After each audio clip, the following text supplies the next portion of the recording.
Please welcome Duncan Henderson.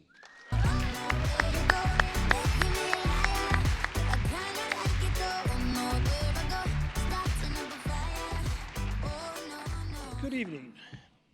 Good evening. We're here to present Michael Meehan with the Lifetime Achievement Award. I've worked with Michael for over 35 years, and I can say from experience that he received this honor the old-fashioned way. He earned it.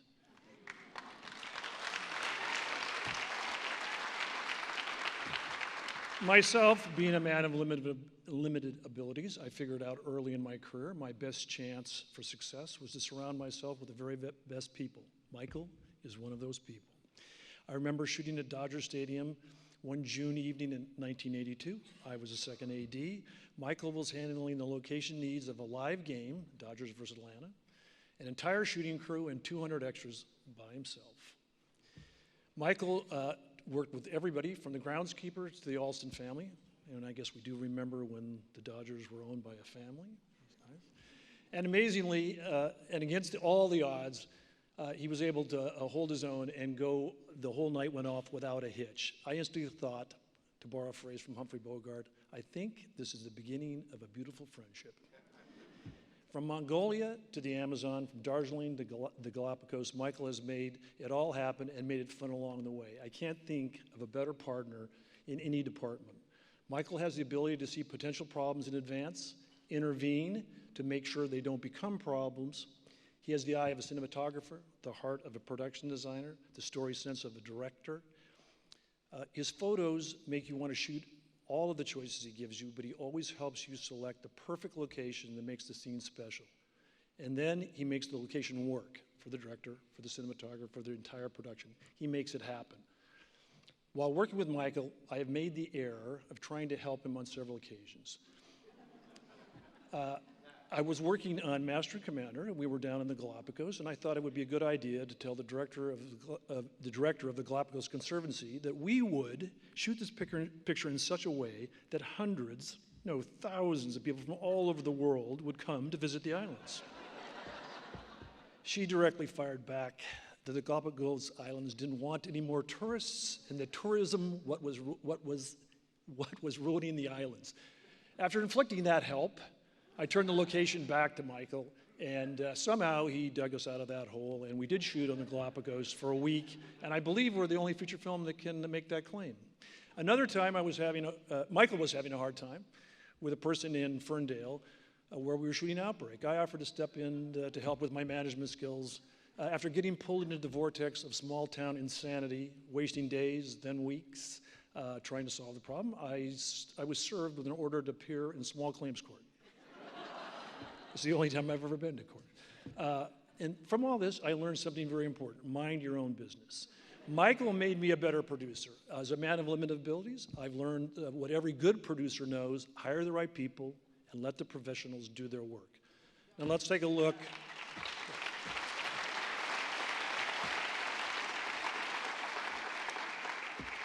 Now let's take a look at a true professional, how he does his work. And Michael, I think there's a special treat for you at the end of this. Can we roll it?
Mike, I'm standing in front of one of the great locations you got for me. You've probably recognized it already, the Pacific Ocean. There's 12,000 kilometers of that before it washes up against the Galapagos Islands. And that was a location. Initially it was no, but for my film Master and Commander, I really wanted the Galapagos Islands. So you began shuttle diplomacy between the location where we were in Mexico down to see the Ecuadorian government, who continued to say no. They'd never had a feature film there, and they had never and didn't want Hollywood there. But somehow you pulled it off. They could use you in the Middle East. Such diplomacy, part of the job. And you and I go way back before that to 1984, my first American film, Witness, where the whole picture took place on a farm. And you got me that. The Krantz farm was perfect. You nursed Mr. Krantz, diplomacy again. You ended up buying his crops. We had to have them for continuity. You became something of a farmer in the meantime. And after that, many, many adventures. We've covered the globe in various exotic ports of call, from Bulgaria to Morocco to India.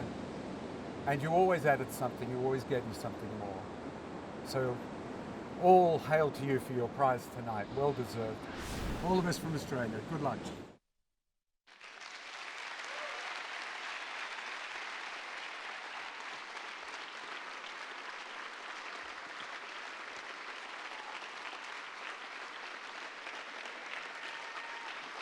We are honored to present the 2019 Location Managers Guild International Lifetime Achievement Award to Michael Meehan.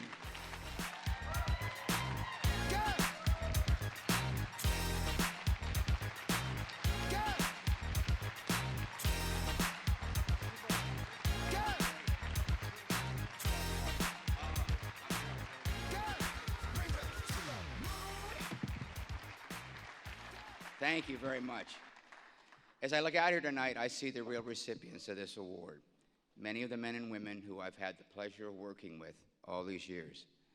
I am deeply touched and honored by the fact you have taken time to come here tonight, some of you from long distances. At one time or another, you have all had my back. You righted me when I stumbled. Those of you in my department, you did the impossible. You made me look good. I will accept this tonight for all of you who made whatever success I have had in this business possible. There are three people I need to pay special attention to. The first is, oh Captain, my Captain, Peter Weir. Much has already been said. All I can add is from the moment I met Peter, I knew I was in the presence of someone special. He is exactly the kind of director most of us got in this business to work with. I have traveled with him to places I could only dream of. I've done 4 wonderful films with him. I am so damn lucky to have crossed that man's path, as I was to cross the man standing to my right. I met Duncan 35 years ago when he was second assistant director on a film titled Star Chamber. You young'uns can Google that. I say with utmost humility that the people that he put together over these many years to form a great group tackled films that most people would shy away from. It was an honor to be a small part of that team. As with Peter, I have traveled far and wide with Duncan. No better companion could be asked for. And he is the very definition of a man who has your back. But more importantly than all that, what I am most proud of, most thankful for, is that I can call this man my friend. And then there is my wife, Tricia. We have been together only 30 years. Through some good times,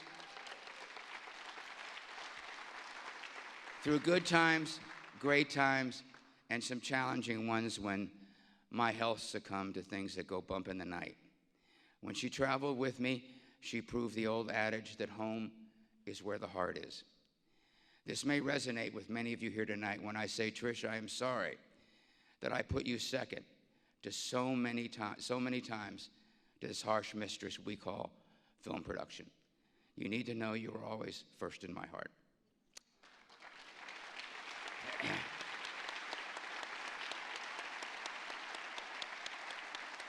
When I started in this business 40 years ago, location managers didn't get much, if any, respect.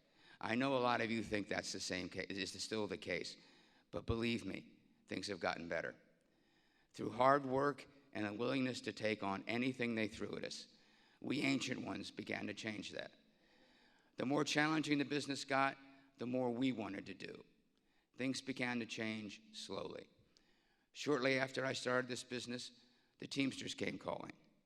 We finally got some real money and some benefits. To give you an idea, the day I joined the Teamsters, my salary tripled. But we were still a bunch of lone wolves in search of a pack. Now we have a center, the LMGI, a collective voice and identity. This. I can't express to you how impossible this sounded when I first started in this business. We all owe an immense debt to those that helped found this guild and those that keep it alive and flourishing today.